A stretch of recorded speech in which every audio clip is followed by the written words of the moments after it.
Okay, I am in Carnap. This is Truth Tables Practice Problems 3.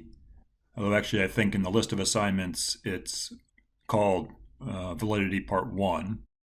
But in any case, you'll find it. So I'm going to start with this one.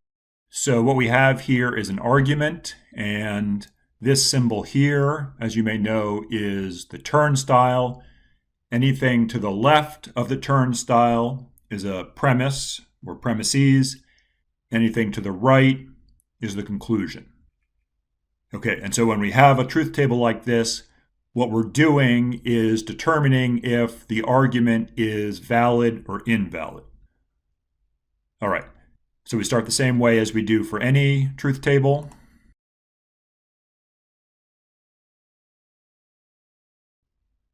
Okay, now this column under the turnstile is, as you may know, not going to be a true or a false. It's going to be a check or a minus.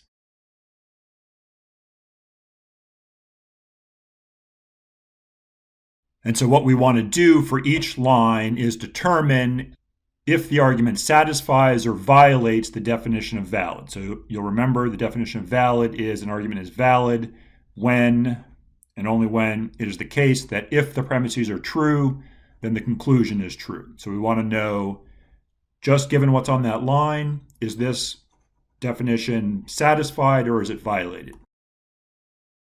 Oh, actually, and while we're here, let me also just point out to you that you have this table.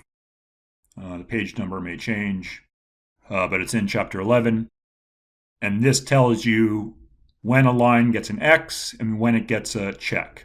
And the only time it gets an X is when all of the premises are true and the conclusion is false. That's the scenario where the definition of valid is violated. Every other scenario, the definition is satisfied. Okay, so in particular, we're looking at lines where the premises are true, or in this case, the premise is true. So we have one line like that, this line 1. And so there, the premise is true and the conclusion is true. So that's fine. Doesn't violate the definition of valid. Then on each of these other lines, the premise is false. So they don't violate the definition of valid either. The definition of valid, again, is if the premises are true. Here, the premise is false. So in a sense, it doesn't really apply, but we call those good lines. They don't violate the definition of valid. So this, since every line has a check, this argument is valid. You can double check that. And then you would put valid here. Oops. Okay, now we'll do one a little slightly harder. So let's see.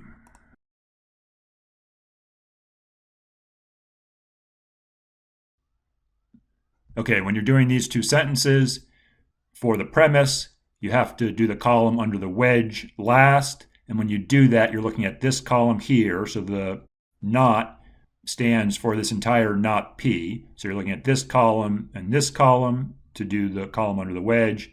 To do the column under the arrow, you're looking at this column here under the P, and again, this column under the not. So now that we have this column under the not filled out, this not stands for this entire not Q. So this is the antecedent.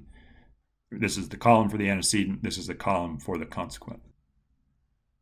Okay, so again, we want to know for each line whether it's the case that if the premise is true, is the conclusion also true? So let's see. Here on line 1, the premise is true. The conclusion is false. Okay, so that's a bad line. That violates the definition of valid. Let's see, do we have any others? Here, the premise is true. The conclusion is also true, so that's fine. Premise is true here. Conclusion is also true, so that's fine. Here, the premise is false, so we just know that's going to get a check. All right, but in any case, we have one line that's a bad line, so that means that the argument, this argument up here, is invalid. Okay, so invalid there. Okay, and then let's see, I'll do this one also. All right, so here we have two premises separated by a comma. So this is the first premise, P wedge Q, P or Q, and then the second premise is not P. And then our conclusion is not Q or P.